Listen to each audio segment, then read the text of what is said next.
Welcome to digital GK classes. तो देखिए आज जो है हिंदी की पेडागॉजी वो भी करेंगे, क्योंकि आपको पता है अगर हिंदी में आप 30 में से 30 लाना चाहते हो तो उसका एक ही रास्ता है कि पैसेज एकदम अच्छे से कर लीजिए, जो कि मैं डेली आपको हिंदी का पैसेज कराती हूँ और उसमें मैं आपको ट्रिक बताती हूँ कि आप कितना आसानी से एक बार पढ़कर पूरे के पूरे आंसर आपके सही निकलेंगे।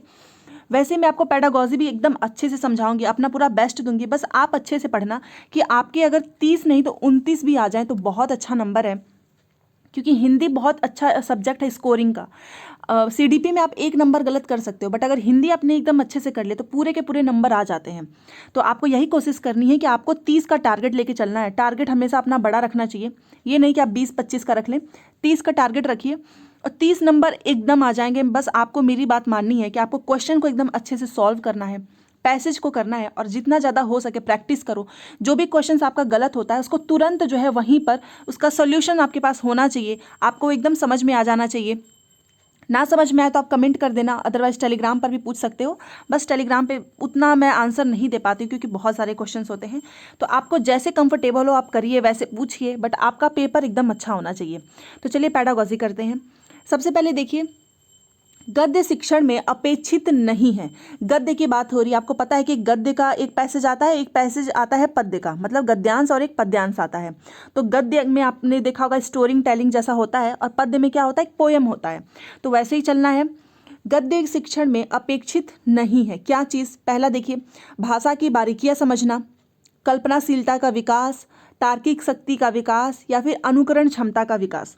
बहुत से लोग सोचते होंगे कि आप ये पूरा जो है ऑप्शन क्यों बताते हो। देखो, मुझे जहाँ जरूरी लगता है वहाँ बताती हूँ, क्योंकि कई बार क्या होता है कि ऑप्शन अगर आपने पूरा अच्छे से नहीं देखा है और एग्जाम में कई बार ऑप्शंस को ही क्वेश्चन बनाकर पूछ लेता है।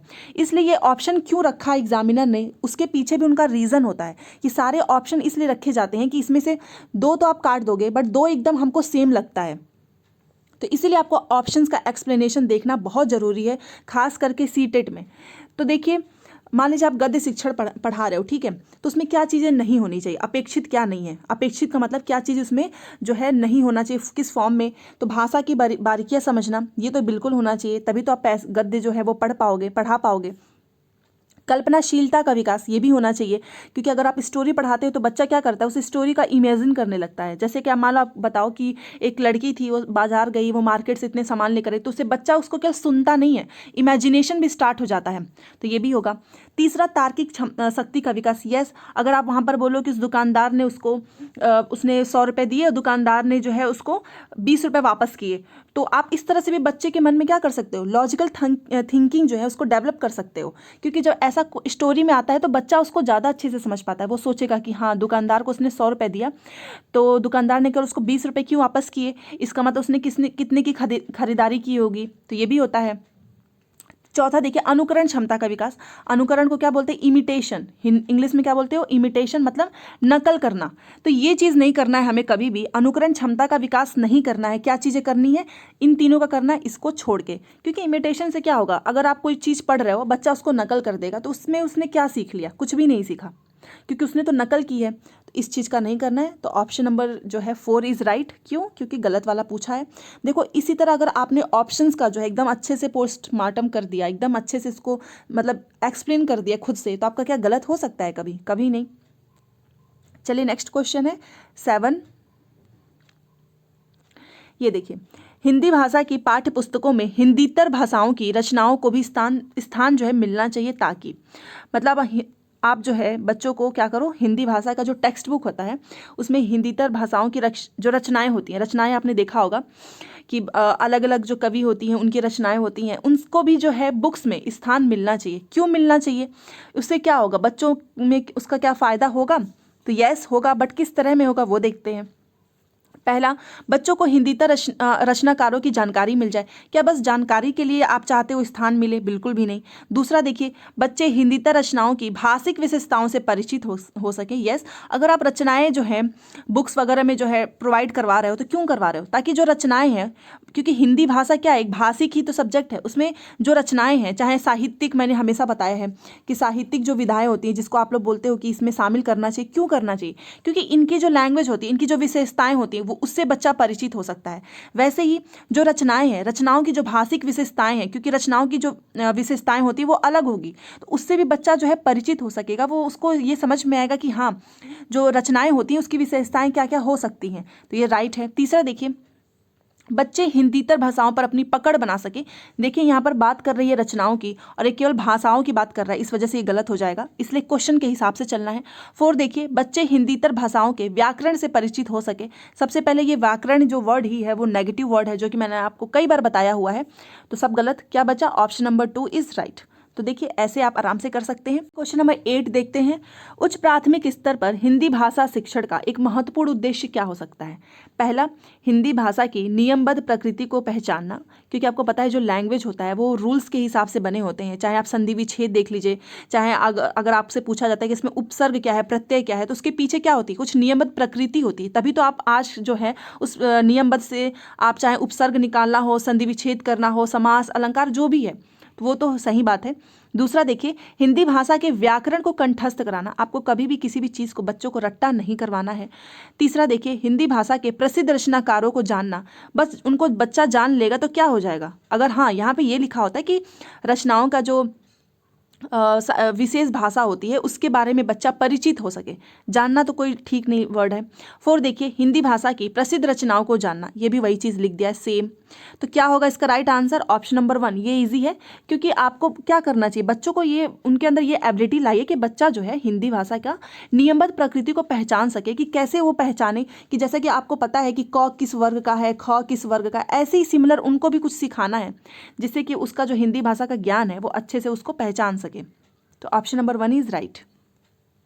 अब 9 देखते हैं, भाषण मतलब जिसमें आप देखते हो कि स्पीच वगैरह देते हैं, परिचर्चा हो गया, संवाद मतलब जिसमें बातचीत, ये सब किससे रिलेटेड है? मौखिक, जो भी आप चीज़ें मौखिक में करते हैं। बच्चों की किस क्षमता का विकास करने में सहायक है? क्या लिखित होगा? बिल्कुल भी नहीं। अगर आप स्पीच दे रहे हो, डिस्कशन कर रहे हो, वाद विवाद कर रहे हो, तो इससे लिखने का क्या होगा? कुछ नहीं होगा। मौखिक, यस। अगर आपने देखा होगा कि बहुत से बच्चे जो हैं उनके अंदर स्टेज फियर होता है। आप में से बहुत से लोग जो हैं ऐसे बोल लोगे, लेकिन आप स्टेज पे जाकर अगर बोला जाए कि डिबेट करो या फिर भाषण दो, वो नहीं कर पाएंगे, क्योंकि ये भी एक जो है एबिलिटी होती है जो कि बचपन से ही बच्चों के अंदर डाली जाती है। तो ये किससे, ये भाषण हो गया, परिचर्चा हो गया, संवाद, इससे बच्चे के अंदर जो मौखिक अभिव्यक्ति है, जो उसकी पर्सनालिटी है, उसमें चेंज आता है। बच्चा जो है बोल सकता है निडर होकर, बिना डरे, बिना शर्माए। तो ये सारी चीज़ें किससे हो सकती हैं? अगर आप स्टार्टिंग से ही बच्चों को स्पीच, डिस्कशन और ये ऐसे डिबेट में अगर पार्टिसिपेट करता है बच्चा, तो उसके मौखिक अभिव्यक्ति जो है उसके बहुत अच्छे से डेवलप होता है। तो इसका तो यही होगा ऑप्शन नंबर 2। कल्पनाशीलता और अनुकरण का यहाँ पे कोई लेना देना नहीं है। अनुकरण का मतलब आप नकल करवाओ और कल्पनाशीलता का मतलब इमेजिन करें। तो यहाँ पर तो आप भाषण और इसकी बात कर रहे हो, तो इससे एक ही चीज़ है, ऑप्शन नंबर 2। अब ये देखिए 10, गद्य रचना को पद्य में रूपांतरित करना, मतलब आप क्या करो, जो स्टोरी होती है गद्य को, उसको पोयम में चेंज करो, और जो पद्य है, पद्य मतलब जो पोयम वगैरह होता है, उसको आप गद्य में चेंज करो, मतलब स्टोरी में। तो पहले स्टोरी को पोयम एंड पोयम को स्टोरी, तो वही चीज़ लिखा है कि रूपांतरित करना और पद्य को गद्य में रूपांतरित करना में क्या मदद करता है, क्या चीज़ जो है इसमें ये मदद करता है। चलिए क्वेश्चन देखते हैं। पहला, साहित्य के सर्वोत्कृष्ट सृजन, ऐसा नहीं है कि आप कोई भी चीज़ जो है उसमें एकदम सर्वोत्कृष्ट सृजन करा देंगे तो उस चीज़ में ये हेल्प करता है, ये तो गलत हो गया। दूसरा, अभ्यास प्रश्नों को गढ़ने में, जो अभ्यास प्रश्न आप बच्चों को प्रैक्टिस कराते हो, क्या उसका जो है गढ़ने मतलब उसको बनाने में इस चीज़ का रोल है कि आप गद्य रचना को पद्य में रूपांतरित करो और पद्य को गद्य में रूपांतरित करना, तो अभ्यास प्रश्नों को गढ़ने से क्या इसमें मदद मिल सकता है? बिल्कुल भी नहीं। तीसरा देखिए, भाषाई संरचनाओं पर अधिकार, या फिर 4 देखिए, भाषा व्याकरण पर अधिकार, व्याकरण पर अधिकार तो गलत हो गया, ऑप्शन नंबर 3 इज राइट। अब देखो मैं कैसे बताती हूँ इसको।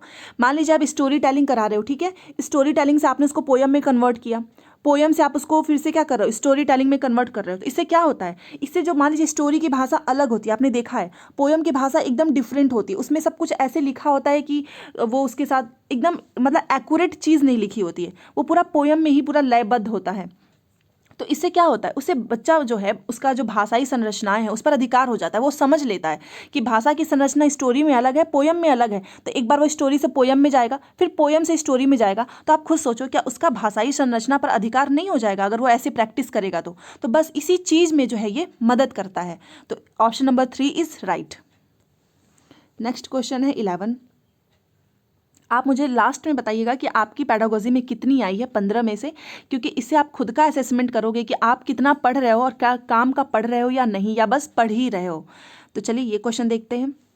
8वीं कक्षा में हिंदी भाषा सीखने सिखाने के लिए आप किस सामग्री को सर्वाधिक महत्व दोगे? आप एक टीचर हो क्लास 8 में, वहाँ पर आपको हिंदी भाषा जो है सीखने सिखाने में क्या चीज़ आप सबसे ज़्यादा यूज करोगे? क्या टेक्स्ट बुक का यूज करोगे, साहित्यिक सामग्री का यूज करोगे? क्लास 8 की बात हो रही है, इसलिए अपने दिमाग में रखना। व्याकरण की पुस्तक बिल्कुल भी नहीं, पोस्टर से भी बिल्कुल भी नहीं, ना ही टेक्स्ट बुक। क्या होगा? इसको मैंने कई बार बताया है, साहित्यिक सामग्री ये एक ऐसा सब्जेक्ट है जिसमें आपको बहुत ही तरह की जो भाषाएं होती हैं उसकी विशेषताएं बच्चों को सिखाने को मिलेगी, क्योंकि वो टेक्स्ट बुक में जो स्टोरी लिखा होता है उससे डिफरेंट लैंग्वेज होता है। चाहे आप रचनाएं सिखा रहे हो, उसमें भी लैंग्वेज क्या होता है, अलग अलग तरह की लैंग्वेज बच्चा सीखता है। इसी वजह से साहित्यिक सामग्री जो है ये काफ़ी इंपॉर्टेंट है, और आप अगर इससे पढ़ाओगे तो बच्चा बहुत कुछ सीखेगा लैंग्वेज के बारे में।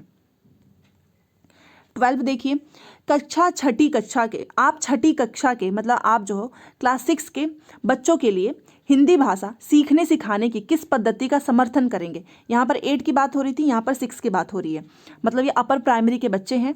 तो सबसे बेस्ट इसमें से जो होगा वही हम करेंगे। पहला देखिए, जिसमें बच्चों को बोलने के अवसर मिले, जहाँ पर बच्चा जो है खुल के बोल सके, वहाँ पर ये होगा। या फिर दूसरा, जिसमें बच्चों को पाठ्य पुस्तक बिल्कुल ना पढ़नी हो। ये तो गलत लिखा है। हाँ, पाठ्य पुस्तक को प्रमोट नहीं करना चाहिए कि आप बस पाठ्य पुस्तक से ही पढ़ाओ, बट ऐसा नहीं कि बिल्कुल भी ना पढ़नी हो, क्योंकि पाठ्य पुस्तक को तैयारी किसके हिसाब से किया जाता है? बच्चों के हिसाब से। तीसरा देखिए, जिसमें बच्चे परस्पर अंतःक्रिया करते हैं। या फिर 4, जिसमें बच्चे केवल लेखन कार्य करते हैं। ये केवल वाला तो गलत ही हो गया। अब बहुत से लोग सोचेंगे कि एक तो ये होना चाहिए, एक ये होना चाहिए। देखो, जिसमें बच्चों को बोलने के, बस वो बोल रहा है, क्या वो बस बोलने से वो सीख जाएगा? सीखने सिखाने के लिए आप उसको बोल दो कि तुम बोलते रहो, उससे कुछ होगा? उसको अवसर मिलेगा बोलने के लिए, तो उसमें क्या करेगा? वो अपने बारे में ही तो बताएगा जो वो सीखा रहेगा। बट 3 में देखिए, अंतःक्रिया। अंतःक्रिया बहुत बेस्ट वर्ड होता है। अंतःक्रिया का मतलब आप एक दूसरे से क्या कर रहे हो? इंटरेक्ट कर रहे हो। इंटरेक्ट का मतलब परस्पर वाद विवाद कर रहे हो। मान लीजिए आप मेरे से कुछ बात करिए, मैं आपसे कुछ पूछूंगी, फिर उसका आंसर मैं दूंगी, फिर आप जो है मेरे से कुछ पूछोगे, फिर मैं आपसे कुछ पूछूंगी। इससे क्या होता है? इससे अंतःक्रिया होता है। इसमें जो है दोनों के थॉट प्रोसेस हो गया, दोनों के जो लैंग्वेज होते हैं उसका काफ़ी अच्छा इफेक्ट होता है। तो ऐसे ही बच्चों को भी सिखाना चाहिए कि वो जितना ज़्यादा परस्पर अंतःक्रिया करेंगे उतना ही अच्छा जो है हिंदी भाषा सीखने सिखाने में उनका काफ़ी डेवलपमेंट होगा। वो सीखेंगे भी और सिखाएंगे भी। तो इसका क्या होगा? Option number 3 is right. अब ये देखिए 13, त्रिभाषा सूत्र के अनुसार स्कूल में पहली भाषा जो पढ़ाई जाए वह क्या हो, या फिर मतलब दोनों में से क्या क्या होनी चाहिए? पहला देखिए, मातृभाषा हो या क्षेत्रीय भाषा। हमेशा मैंने बताया है कि या तो आप बच्चों को उसके मदर टंग में पढ़ाओ, या फिर जिस रीजनल लैंग्वेज मतलब जिस क्षेत्र में का निवासी है बच्चा वो वहीं की लैंग्वेज बोल सकता है, तो आप उसको उस लैंग्वेज में सिखाओ। उसको कभी भी रोकना टोकना नहीं है कि तुम केवल हिंदी का यूज करो, हिंदी अंग्रेजी का यूज करो, या फिर अंग्रेजी विदेशी का यूज करो। बिल्कुल भी नहीं। हमें क्या कहना है? मातृभाषा हो या फिर क्षेत्रीय भाषा हो, इन्हीं दोनों में जो है पहली भाषा को पढ़ाना चाहिए त्रिभाषा सूत्र के अनुसार।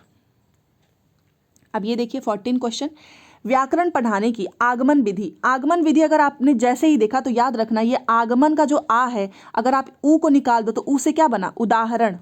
इसको ऐसे ही याद रखो, क्योंकि कभी कभी ऐसा होता है ना, कुछ चीज़ों को आपको ट्रिक से याद करनी होंगी, उसमें गलत होने के चांसेस ही नहीं रहते हैं।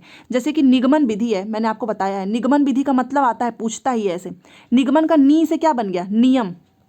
तो ये नियम टू उदाहरण चलता है, ऐसे याद रखो। वैसे ही आगमन में ये अ जो है उस अ का ऊ निकाल दिया तो क्या बना? उदाहरण। तो बस सिंपल, आपको ज़्यादा पढ़ने की भी जरूरत नहीं है। इसमें आपने आगमन विधि देखा, उदाहरण पे टिक करो, आगे बढ़ो, ऐसे ही करना है। व्याकरण पढ़ने की आगमन विधि पर सर्वाधिक बल देती है, क्या देती है? उदाहरण। और यहाँ पर निगमन होता तो हम किस पे जाते? नियम पे जाते। तो ये तो बहुत सिंपल है। 15 क्वेश्चन देखिए, भाषा के संदर्भ में संचार माध्यमों का प्रयोग न केवल सामाजिक संवेदनाएं विकसित करता है बल्कि किसी और को भी समझने में मदद करता है। आप भाषा के संदर्भ में जो है संचार माध्यम करते हो, संचार माध्यम का क्या होता है? कम्युनिकेट करते हो, तो उससे केवल सामाजिक संवेदनाएं ही विकसित नहीं होती है, और भी चीज़ें जो है उसको समझने में मदद करता है। तो वो क्या है? चलिए देखते हैं।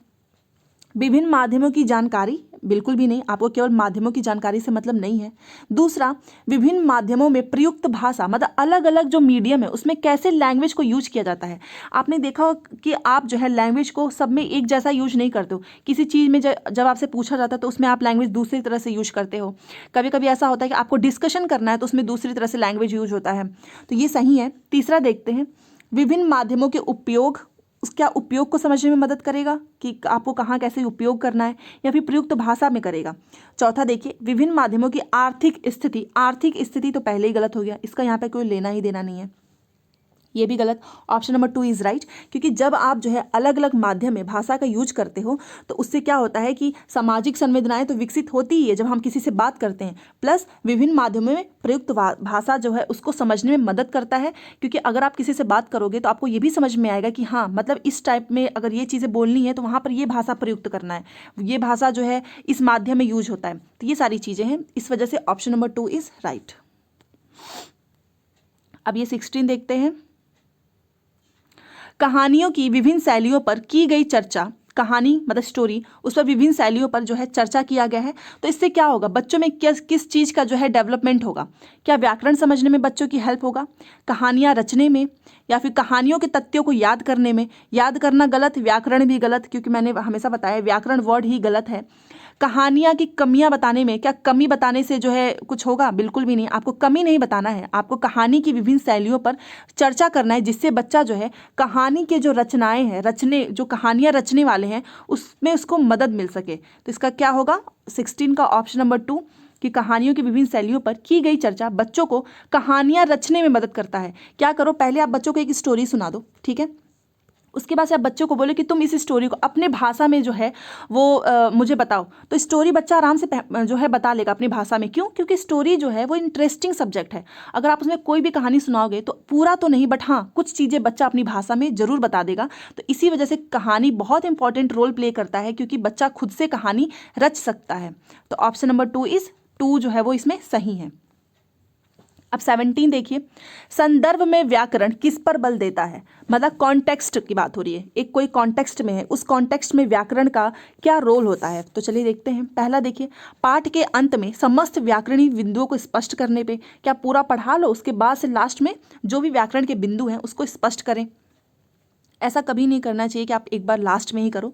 दूसरा देखिए, पाठ के दौरान आए समस्त व्याकरणीय बिंदुओं की परिभाषा बताने में, परिभाषा यहाँ पर लिख दिया है, इस वजह से ये गलत हो गया है, क्योंकि परिभाषा केवल बता देने से अगर बच्चा समझ जाता तो आपको एक्टिविटी एग्जाम्पल देने की जरूरत ही क्या है। तीसरा देखिए, पाठ के अंत में दिए गए समस्त भाषा अभ्यास को पूर्ण करवाने पे, ये पूर्ण जो वर्ड लिखा है ना यही गलत है। आपको कोई भी काम केवल पूर्ण करवाने पे, कंप्लीट करवाने पर नहीं फोकस करना चाहिए, उसको सिखाने पे फोकस करना चाहिए। 4 देखिए, पाठ पढ़ाते समय प्रसंगवश आने वाले व्याकरण बिंदुओं को स्पष्ट करने पे। यस, मान लीजिए आप जो है कुछ टॉपिक पढ़ा रहे हो, उसमें व्याकरण कहीं का पॉइंट आ गया, तो आप क्या करोगे, वहीं पर उसके प्रसंग में, मतलब उसके संदर्भ में आप क्या करोगे, बच्चों का व्याकरणीय बिंदु जो है उसको भी स्पष्ट कर देंगे। यही पढ़ाने का अच्छा तरीका होता है कि आप स्टोरी पढ़ा रहे हो, स्टोरी में आपको जैसे ही कहीं कुछ ग्रामर का वर्ड दिखा, आप उस कहानी के संदर्भ में उसको जो है क्लियर कर दो। तो इससे बच्चा जो है स्टोरी के साथ साथ क्या होगा, व्याकरणीय बिंदुओं को भी स्पष्ट करने में उसकी मदद मिलेगी। तो ऑप्शन नंबर 4 इज राइट। ये था 117 मतलब 17 क्वेश्चन। अब 18 चलते हैं।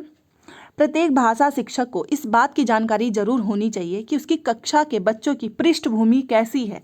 अब क्या पृष्ठभूमि, आर्थिक आप देखो, सामाजिक देखो, बिल्कुल भी नहीं। आपको बच्चे का बैकग्राउंड इस बेस पे नहीं देखना है कि उसका गरीब घर का है कि कैसा है, कि किस समाज का है। सामाजिक व व्यावसायिक मतलब वही कि क्या उसके घर, मतलब उसके घर का काम कैसा है, उसके पापा क्या करते हैं, मम्मी कैसे क्या करती हैं। भाषिक व सांस्कृतिक होना चाहिए, या फिर सांस्कृतिक व आर्थिक, आर्थिक मतलब वही उसका बैकग्राउंड, फिनेंशियल बैकग्राउंड देखना, ये गलत है। सबसे बेस्ट क्या होना चाहिए कि प्रत्येक भाषा शिक्षक को, अगर आप टीचर हो तो आपको पता होना चाहिए कि आपकी क्लास का बच्चा जो है उसका मदर टंग, उसका रीजनल लैंग्वेज क्या है, उसकी सांस्कृतिक क्या है। सांस्कृतिक मतलब कल्चरल बैकग्राउंड, वो किस कल्चर से आता है। क्योंकि कई बार ऐसा होता है कि हम अगर सबको एक जैसा लेके चलते हैं तो वहाँ पर किसी एक बच्चे का जो है जो कल्चर बैकग्राउंड होता है उसको हम कभी कभी ठेस भी पहुँचा देते हैं। इसलिए अगर आपको पता होगा तो आप सभी कल्चर को एक समान लेकर चलोगे, सबकी भाषा को भी, कि जैसा जिस बच्चे का भाषा है उसको आप उस तरह से सिखाइए, जैसा उसका कल्चर है उसको आपको एक्सेप्ट करना है, ना कि निग्लेक्ट करना है। तो ऑप्शन नंबर 3 इज राइट। बस एक चीज़ याद रखोगे कि बच्चा जो है वो आप सभी के लिए भगवान है, और आपको हर हाल में जो है भगवान को इज्जत देना है, रिस्पेक्ट देना है। किसी भी हाल में उसके मन को, उसके मेंटली जो थॉट है उसको ठेस नहीं पहुंचाना है। तो ऑप्शन नंबर 3 इज राइट। ऐसा सोच के करोगे तो आप कभी भी आंसर गलत नहीं करोगे। अब 19 देखते हैं। 7वीं कक्षा में पढ़ाने वाले ऋषभ है जो कि 7वीं कक्षा में पढ़ा रहा है, बच्चों को जल संरक्षण पर आधारित सरकार द्वारा जारी पोस्टर दिखाया। मतलब आपको पता ही है कि गवर्नमेंट की तरफ से, चाहे वो कोई भी स्टेट हो, वहाँ पे कोई ना कोई जो है थीम्स वगैरह निकलता रहता है, चाहे स्वच्छता अभियान हो, चाहे जल संरक्षण हो। तो सरकार ने जो पोस्टर निकाला था वही पोस्टर उस टीचर ने एकदम गवर्नमेंट वाला ही बच्चों को दिखाया और उस पर डिस्कशन किया। तो ऋषभ ने क्या चीज़ प्रयोग किया है, ये जो ऋषभ ने प्रयोग किया है ये किस चीज़ का है, ये जो गवर्नमेंट का पोस्टर है उसको किस तरह से यूज किया है। अनुपयोगी है, मतलब कोई काम का नहीं है। मनोरंजक के लिए, एंटरटेनमेंट के लिए। कृत्रिम है, मतलब आर्टिफिशियल है, या फिर प्रामाणिक है। आप खुद बताओ, अगर सरकार का पोस्टर आप जो है दिखाते हो तो वो क्या होता है, वो ऑफिशियल ही तो होता है, उनके द्वारा निकाला गया, तो वो प्रामाणिक होता है, ना कि आर्टिफिशियल है। ना ही आप मनोरंजक के लिए कर रहे हो और ना ही ये बिना काम का है। और ये क्वेश्चन जब पूछा था तो बहुत से लोग जो हैं इसमें से ये दूसरा वाला जो है वही टिक कर दिए। क्यों? क्योंकि उन्हें लगा कि अगर हम जल संरक्षण का पोस्टर दिखाएंगे तो बच्चे को काम में मजा आएगा। बिल्कुल भी नहीं, क्योंकि यहाँ पर सरकार वर्ड लिख दिया। अगर ये सरकार वर्ड नहीं लिखा होता, गवर्नमेंट वर्ड, तो आप कर सकते हो, बट जैसे ये सरकार वर्ड आ गया, इसका मतलब ये क्या होगा, पोस्टर प्रामाणिक है, सरकार के द्वारा जो है वो निकाला गया था, जिसका यूज आपने क्लास में किया है। तो ऑप्शन नंबर 4 इज राइट। तो कई बार जो है हम क्या करते हैं, एक वर्ड को उठा के जो है कर देते हैं, फिर सोचते हैं कि अरे यार मेरा गलत कैसे हो गया। क्यों? क्योंकि आपने पूरा बारीकी से शब्द को नहीं पकड़ा है। इसी वजह से सीटेड क्या है, पूरा क्वेश्चन बेस्ड ही है। अंडरस्टैंडिंग अगर आपकी जितनी ज़्यादा क्लियर होगी, आपका नंबर उतना ही ज़्यादा आएगा। और ये आज का हमारा लास्ट क्वेश्चन। वीडियो पसंद आएगा तो प्लीज़ लाइक जरूर करें, शेयर करें और चैनल को सब्सक्राइब जरूर कीजिएगा। आप में से बहुत से लोग जो हैं, क्योंकि इस पर सब कुछ पता चल जाता है, 78% लोग जो हैं बिना सब्सक्राइब नहीं करते बट वीडियो जरूर देखते हैं। तो अगर आप एक सब्सक्राइब कर दोगे तो उससे कुछ नहीं जाएगा, बस हाँ ये होगा कि हमारी जो, मुझे खुद से बहुत अच्छा लगता है कि आपको पसंद आ रहा है मेरा पढ़ाया हुआ। 20 कविता शिक्षण के समय शिक्षक द्वारा ऐसे प्रश्नोत्तर पर बल देना चाहिए। आप जो एक टीचर हो, कविता शिक्षक, और आप क्या कर रहे हो, अपने क्लास में कविता पढ़ा रहे हो, पोएम पढ़ा रहे हो, तो आप एज अ टीचर इसमें से कौन सा क्वेश्चन जो है आप सबसे ज़्यादा यूज करेंगे जो कि बच्चों के लिए इफेक्टिव हो। तो पहला देखिए, जिनके उत्तर सरल हो। ऐसा बिल्कुल भी नहीं करना चाहिए, क्योंकि एक क्लास में क्रिएटिव बच्चा भी होता है और एक क्लास में एक ऐसा भी बच्चा होता है जो थोड़ा सा लेट समझता है। तो आपको हर टाइप्स के क्वेश्चंस को रखना चाहिए। ये नहीं कि बहुत ईजी क्वेश्चन हो तो ये बच्चा तो कर लेगा, बट क्रिएटिव बच्चे का इंटरेस्ट जो है वो खत्म हो जाएगा, तो ये गलत। दूसरा, जिनके उत्तर विभिन्न हो। यस, अगर आप खुद सोचो कि एक ऐसा क्वेश्चन आप पूछ रहे हो जिसमें मल्टीपल उसके आंसर हो सकते हैं, वो कितना इंटरेस्टिंग होगा बच्चों के लिए। एक बच्चा उसका दूसरा आंसर देगा, दूसरा बच्चा उसका कुछ और आंसर देगा, जिसमें बच्चे को बहुत सोचना पड़े, अपनी खुद की जो लॉजिकल रीजनिंग है उसे लगाना पड़े। तो 2 तो सही है। एक ही उत्तर वाले कभी भी क्वेश्चन नहीं पूछना चाहिए, और या फिर जिसका उत्तर पुस्तक में दिया वो बिल्कुल भी नहीं, उसमें क्या मजा आएगा, वो बच्चा देख के भी बता देगा। सबसे अच्छा पढ़ाने का तरीका यही होता है कि आप इतना क्रिएटिव क्वेश्चन पूछो कि हर बच्चा जो है उसका अलग अलग आंसर दे सके, सब एक जैसा रट्टा मार के आंसर ना लगाएं। तो 120 का 2 हो गया, ये हमारा क्वेश्चन राइट हो गया। तो टेलीग्राम पर आप जुड़ जाइएगा, वहाँ पर मैं क्विजेज वगैरह भी भेज देती हूँ, कुछ भी मुझे इंपॉर्टेंट लगता है क्वेश्चन तो मैं वहाँ पर भेज देती हूँ। और इंस्टाग्राम पर भी आप जुड़ सकते हो, सारा लिंक मैंने डिस्क्रिप्शन बॉक्स में दिया हुआ है। आप ऐसे ही पढ़ते रहो मेरे साथ, सच में आपका सीटेड क्लियर हो जाएगा। क्योंकि मैं हिंदी का चाहे पैसेज हो, पेडागॉजी हो, चाहे ईवीएस हो, एसएसटी हो, सबकी क्लासेस लेती हूँ और आपके ही हिसाब से लेती हूँ कि आपको कैसे समझ में आए। वीडियो पसंद आया होगा तब मुझे पता है आपने लाइक भी किया होगा, चैनल को सब्सक्राइब भी कर ही दिए होंगे। तो चलिए फिर मिलते हैं नेक्स्ट क्लास में। सुबह वाली क्लास जरूर देखना, जो ईवीएस की क्लास हुई थी उसके क्वेश्चंस बहुत अच्छे हैं, काफ़ी मज़ा आएगा आपको करने में। Thanks for watching.